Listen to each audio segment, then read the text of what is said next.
한국 방산이 가장 잘 팔리는 순간 가장 큰 위기를 맞이했습니다. 2022년부터 폴란드는 한국 무기의 최대 고객이었습니다. K 전차 180대, K9 자주포 672문, FA50 경공격기 48대. 계약 규모만 20조 원이 넘습니다. 한국 방산 사상 최대 수출이었습니다.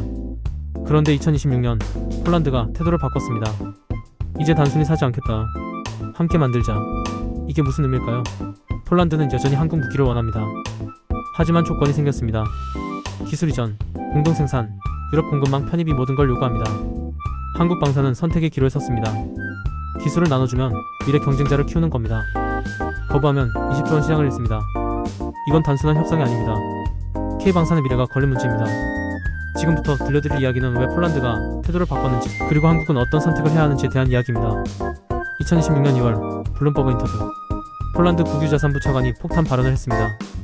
무기 구매에는 기술 이전과 글로벌 공급망 참여가 필수다.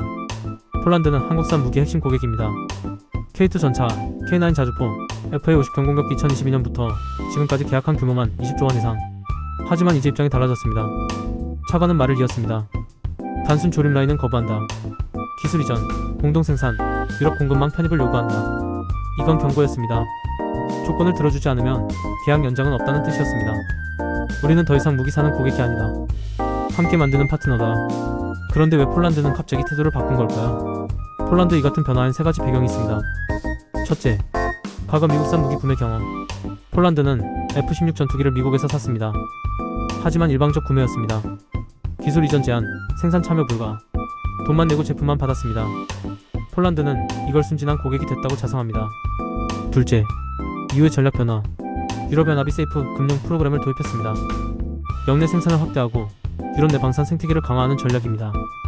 폴란드는 이 흐름에 올라탔습니다. 셋째, 국방 예산 폭증. 폴란드는 향후 5년간 약 406조 원을 국방에 투입합니다. 이 돈을 단순 소비가 아니라 산업 육성 기회로 전환하려 합니다. 폴란드는 무기를 사는 게 아니라 방산 산업을 키우려 한다. 그렇다면 한국은 어떻게 대응해야 할까요? 지금까지 K방산의 강점은 명확했습니다. 빠른 납기, 가격 경쟁력, 실전 운용 경험, 대규모 계약 성사.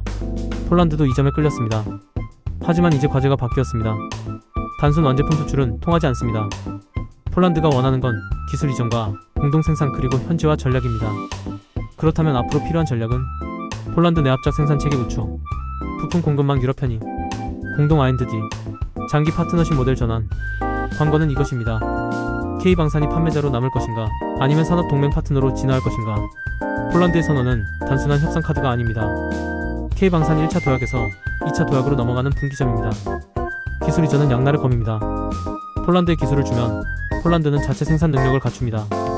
그러면 더 이상 한국 제품을 안 삽니다. 심지어 제3국에 수출할 수도 있습니다. 한국의 경쟁자가 되는 겁니다. 실제로 이런 사례가 있습니다. 한국은 K9 자주포 기술을 터키에 이전했습니다. 터키는 이 기술로 자체 자주포를 만들었고 지금은 중동과 아프리카에 수출하고 있습니다. 한국의 잠재 시장을 빼앗긴 겁니다. 한국 방산업계는 고민합니다. 기술 이전하면 우리가 손해 아닌가? 장기적으로 경쟁자만 키우는 거 아닌가? 하지만 반대 의견도 있습니다. 거부하면 당장 계약이 끊긴다. 유럽 시장 전체를 잃을 수도 있다. 기술 이전에도 핵심 기술은 우리가 쥐고 있으면 된다. 이게 한국 방산이 직면한 딜레마입니다. 어떤 선택을 해야 할까요? 폴란드가 요구하는 건 단순 기술 이전이 아닙니다. 유럽 공급망 편입도 요구합니다. 무슨 뜻일까요? 예를 들어 K2 전차를 만들 때 엔진은 독일제, 변속기는 한국제, 포탑은 폴란드제, 이런 식으로 부품을 유럽 전역에서 조달하는 겁니다. 그러면 폴란드뿐 아니라 독일, 프랑스, 이탈리아 기업들도 참여합니다. 유럽 전체가 이해관계자가 되는 겁니다. 이렇게 되면 K2 전차는 더 이상 한국산이 아니라 유럽과 한국 합작이 됩니다. 그러면 유럽 다른 나라들도 쉽게 구매할 수 있습니다. 우리 부품도 들어간 무기니까 사도 괜찮아라는 논리입니다. 한국 입장에서는 시장이 확대됩니다. 폴란드만 파는 게 아니라 유럽 전체에 팔 수 있습니다. 하지만 이익은 나눠야 합니다. 독일, 프랑스 기업들도 돈을 벌어가니까요. 이게 새로운 게임 룰입니다. 혼자 독식하는 시대는 끝났습니다. 함께 나누면서 시장을 키우는 전략이 필요합니다. 폴란드는 공동 연구개발도 요구합니다. 기존 무기를 사는 것만으로는 부족합니다. 차세대 무기를 함께 개발하자는 겁니다. 예를 들어 K 전차의 업그레이드 버전을 개발할 때 폴란드 연구진도 참여하는 겁니다. 그러면 폴란드는 기술 노하우를 축적하고 한국은 개발 비용을 분담받습니다.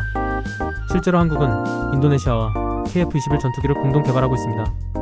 인도네시아가 개발비 일부를 부담하고 생산 기술도 일부 이전받습니다. 대신 한국은 개발 비용 부담을 줄이고 인도네시아 시장을 확보합니다. 폴란드도 같은 모델을 원합니다.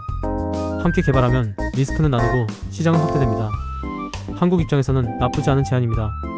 하지만 여기서도 고민이 있습니다. 공동 개발하면 핵심 기술이 유출될 수 있습니다. 어디까지 공유하고 어디서 선을 그을지 정교한 전략이 필요합니다. 한국 방사는 이제 선택해야 합니다. 선택을 독점 전략 유지, 기술 이전 거부, 완제품만 판매. 단기적으로는 이익 극대화, 하지만 장기적으로는 시장 상실 위험. 선택 이 동맹 전략 전환, 기술 이전, 공동 생산, 공급망 편입. 단기적으로는 이익 분산, 하지만 장기적으로는 시장 확대 가능. 어떤 선택이 맞을까요? 미국도 유럽도 모두 동맹 전략으로 전환하고 있습니다. 한국만 독점 전략을 고집하면 시장에서 고립될 수 있습니다. 폴란드 선언은 K방산에게 기회입니다. 1차 도약은 완제품 수출이었습니다. 2차 도약은 산업 동맹 구축입니다. 앞으로 K방산이 해야 할 일은 핵심 기술은 지키되 주변 기술은 나눈다. 폴란드를 시작으로 유럽 공급망에 들어간다. 공동 R&D로 차세대 무기 시장을 선점한다. 장기 파트너십으로 안정적 수익을 확보한다. 이제 한국 방산은 얼마에 팔 것인가가 아니라 어디까지 나눌 것인가를 고민해야 합니다. 한국 방산이 가장 잘 팔리는 순간 가장 큰 선택의 기로에 섰습니다. 폴란드는 말합니다. 이제 단순히 사지 않겠다. 함께 만들자. 한국은 선택해야 합니다. 여러분의 의견을 댓글로 남겨주세요. 구독과 좋아요는 영상을 만드는데 큰 힘이 됩니다. 감사합니다.